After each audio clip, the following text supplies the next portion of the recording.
안녕하세요. MIT 창업 프로그램 첫 번째 테마, 고객은 누구인가에 대해서 소개하겠습니다. 순서를 말씀드리겠습니다. 시장 세분화, 페르소나 설정, 다음으로 공감지도 작성, 예비 고객 조사에 대해서 살펴보겠습니다. 먼저 시장 세분화입니다. 여러분은 사업을 할 때 단 하나의 필요 충분 조건이 필요하다면 무엇을 선택하겠습니까? 제품이나 기술, 투자자, 경쟁 우위, 기업 가치처럼 중요한 개념은 참 많습니다. 그런데 여기에서 하나를 고른다면 돈을 지불하는 실제 고객을 선택해 주세요. 우린 평상시 고객이 중요하다라는 것을 잘 알고 있는데요. 여기에서 말하는 고객은 실제로 돈을 지불하는 고객입니다. 우리가 선보인 재화나 서비스를 아무도 사지 않는다면 우리는 사업한다라고 말할 수가 없겠죠.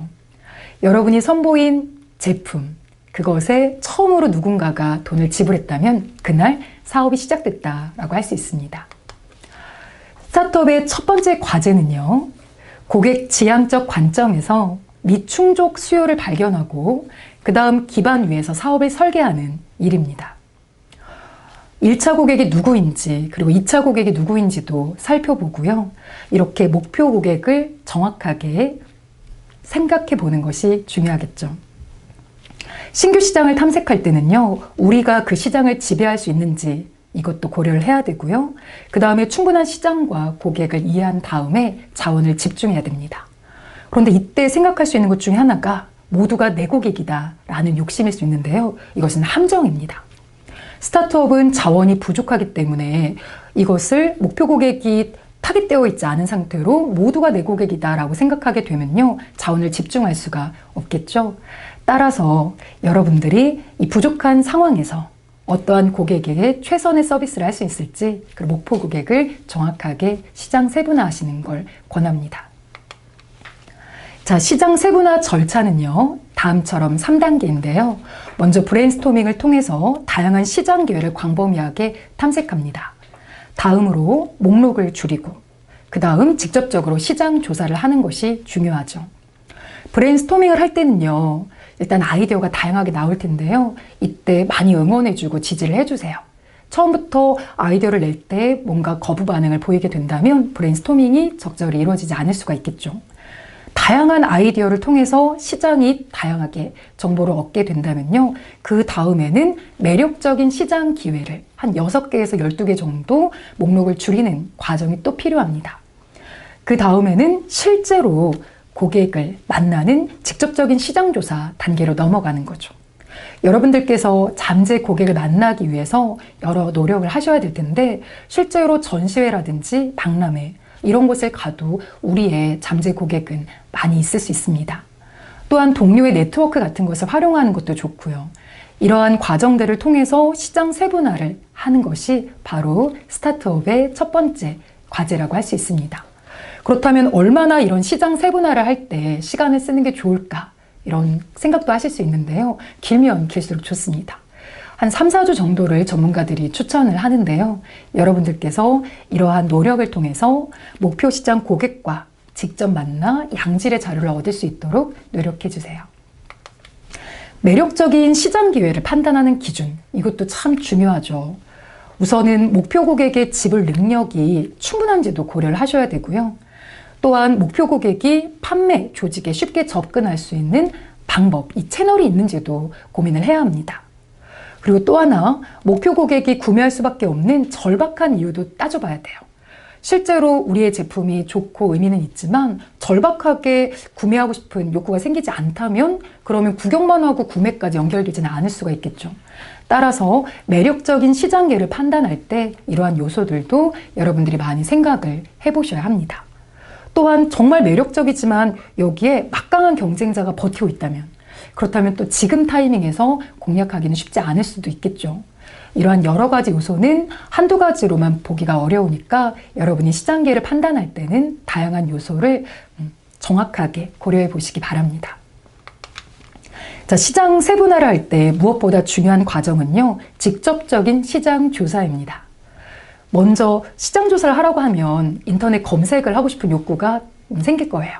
그럼 시장 분석 보고서도 실제로 많이 있죠. 하지만 여기서 여러분이 생각하셔야 될 것은 우리가 쉽게 자료를 찾을 수 있다는 것은 그만큼 관련돼서 타인들이 이런 시장을 보고 있다는 거예요. 그리고 또 관련된 제품도 나와 있다는 것을 의미할 수 있습니다. 따라서 우리가 새로운 서비스, 새로운 제품을 선보이고 싶다면 그렇다면 시장 분석 보고서가 없는 것이 훨씬 더 여러분에게 유리한 과정이라고도 할 수 있습니다. 자, 실제로 귀찮더라도 고객을 직접 만나기 위해서 노력을 해주세요. 고객을 만나서 인터뷰도 하시고요. 또 관찰을 통해서 실제 이 고객이 어떤 것이 필요할까, 어떤 욕구가 있고 무엇의 가치를 느낄까, 이런 걸 조목조목 여러분께서 생각해 보셔야 양질의 자료를 얻으실 수가 있습니다. 시장을 조사할 때 수집해야 할 정보는 여러 가지가 있습니다. 먼저 최종 사용자는 누구인지, 이 사용자는 어떠한 목적과 용도를 바탕으로 어떠한 가치를 얻고 싶어 하는지, 이런 것들을 좀 꼼꼼하게 조사를 해줘야 그래야 시장조사 보고서를 잘 쓸 수가 있겠죠. 이러한 보고서를 바탕으로 해서 여러분들이 하셔야 될 어려운 선택이 있는데요. 바로 거점 시장을 고르는 것입니다. 여러 가지 시장이 보일 거예요. 그런데 이러한 시장 중에서 단 하나를 선택한다는 것, 그렇다는 건 여러 좋은 시장 기회를 무시한다는 것과 같은 개념이거든요. 정말 어려운 선택이겠죠. 그렇지만 절제력이 매우 중요합니다. 자, 강력한 포지션, 그리고 안정적인 현금 흐름을 구축하는데 이런 거점 시장을 선택하는 것은 매우 중요하다고 할 수 있습니다. 우리가 거점 시장을 선택하고 또 최종 사용자 정의를 통해서 구체화가 끝나게 되면요, 총 유효 시장 규모도 측정해 볼 수가 있습니다. 총 유효 시장 규모는 시장 점유율 100%에 도달할 때 달성 가능한 연 매출을 의미합니다. 정말 100%까지 달성한다면 얼마나 감사하겠습니까? 그래서 거점 시장을 먼저 선택하고 그 다음에 이런 총 유효 시장 규모도 산정해 볼 수가 있습니다. 다음은 페르소나 설정입니다. 페르소나는 거점 시장의 주요 고객을 대표하는 특정 인물입니다. 최종 사용자 프로파일의 요건을 충족시키는 잠재 고객이라고도 할 수 있고요. 그리고 페르소나를 설정하게 되면요, 앞으로 여러분들이 하시는 다양한 의사결정, 이런 것에 지침이 될 수 있습니다. 또한 우리가 사업을 혼자 할 수도 있지만 팀원이 있게 된다면 그 팀원들과 조직의 비전을 수립하고 또 어떤 정보를 공유할 때 페르소나가 기반이 될 수 있어요. 그래서 여러모로 활용도가 높은 것이기 때문에 페르소나 설정은 또 중요하게 고려해야 합니다. 페르소나를 설정할 때 고려해야 할 요소는 여러 가지가 있습니다. 지리적 변수, 인구 통계학적 변수, 심리학적 변수, 그리고 행태적 변수, 이런 여러 가지가 페르소나를 설정할 때 우리 따져봐야 될 요소인데요. 먼저 우리의 페르소나가 어떤 지역에, 어떠한 나라에, 어떤 환경에 살고 있는지, 그리고 페르소나는 몇 살이고 또 지금 1인 가구인지, 현재 소득은 있는지, 이런 것도 고려해 보셔야 되고요. 또 중산층인지, 어떠한 패턴으로 어떠한 개성을 갖고 사는 사람인지, 마지막으로 제품에 대해서도 고려를 해봐야 됩니다. 어떠한 브랜드를 구매할 때 좀 선호하는 브랜드가 있는지, 아니면 상표 같은 것에 좋아하는 부분들, 이런 거, 상표 애호도, 그리고 가격에 민감한지, 이런 각종 요소들을요, 꼼꼼하게 따지면 따질수록 여러분들이 앞으로 사업을 구체화하는데 도움을 얻으실 수가 있습니다. 자, 페르소나, 방금도 제가 소개를 했지만 여러분들이 이 이미지를 보게 되면요, 아, 페르소나가 이거구나 금방 아실 수가 있으실 겁니다. 바로 이것이 시각화의 가장 큰 장점이자 특징이라고 할 수 있습니다. 방금 전에도 페르소나가 무엇이다라고 제가 텍스트로 소개를 해드렸잖아요. 그런데 와닿지 않으시는 분도 있으셨을 거예요.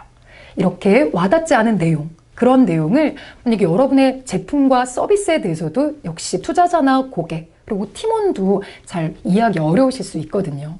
따라서 시각화는 창업 전반에서 매우 중요한 개념이라고 할 수 있습니다.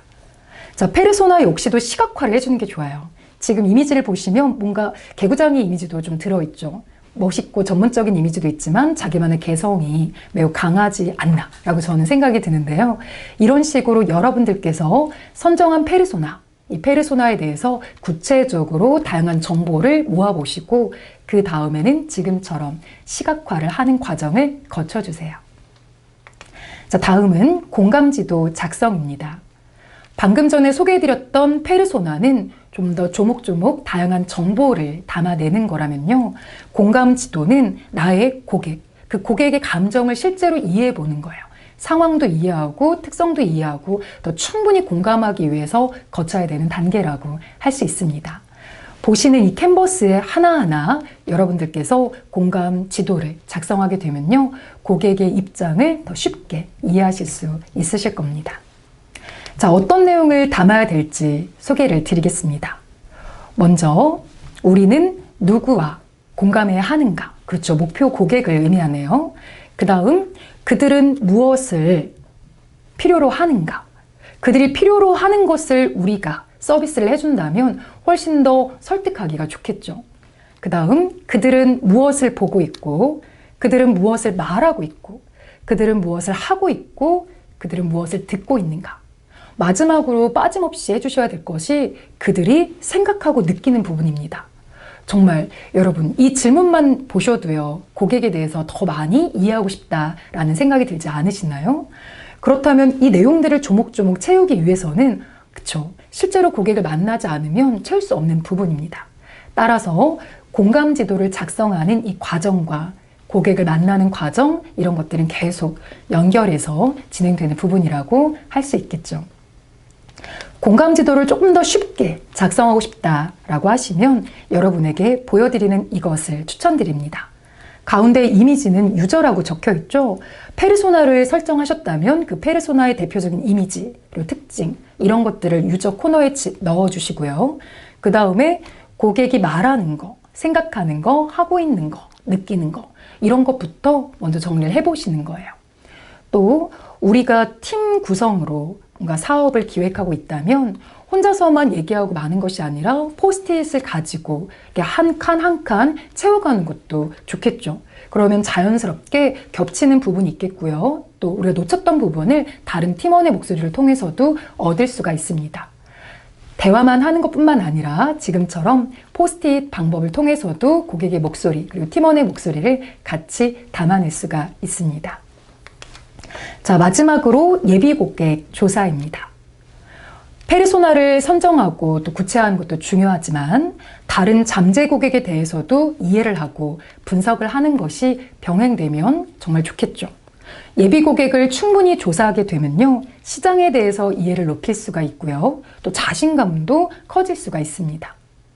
또한 예비 고객과 접촉을 하게 되면 기존에 여러분들이 작성하셨던 페르소나 이것과 유사한지도 체크를 해볼 수가 있고요. 그러니까 예비 고객과 페르소나가 유사해야지 그래야 시장을 잘 정확하게 볼 수가 있겠죠. 그리고 또 실제로 만났던 페르소나는 우리가 상상 속에 있었다면 예비 고객을 만남으로 인해서 제품을 구매할 수 있을지 우리가 선보이는 제품과 서비스에 대해서 구매 욕구가 있는지도 확인해 보는 과정이 될 수 있습니다. 따라서 예비 고객을 조사하는 건 귀찮으면서도 또 필요한 그런 과정이라고도 할 수 있습니다. 자, 예비 고객을 조사하는 방법은 4가지로 나눠볼 수 있는데요. 먼저 최종 사용자 프로파일에 적합한 고객, 잠재력 높은 고객 한 10명 정도의 목록을 작성합니다. 10명이 좀 많다라고 생각하실 수가 있겠지만 적절한 인원이 나와야지 시장을 좀 타당성 있게 검토를 하는데 도움을 받을 수가 있습니다. 그리고 한 명 한 명 실제 개별 인터뷰를 하는 게 중요해요. 그렇게 인터뷰를 하게 되면 여러분들이 기존에 시장조사 보고서 작성하신 게 있잖아요. 그 내용들이 타당한지 괜찮은 건지 수정할 부분은 없는지를 또 체크를 해볼 수가 있습니다. 그리고 앞으로 작성하시게 될 전체 생애주기 사용 시나리오, 가치 제한 이런 자료와 정보들의 타당성을 검토할 때도 예비 고객을 조사하는 것이 계속해서 도움이 될 수 있습니다. 자, 지금까지 MIT 창업 프로그램 첫 번째 테마 고객은 누구인가에 대해서 소개했습니다. 감사합니다.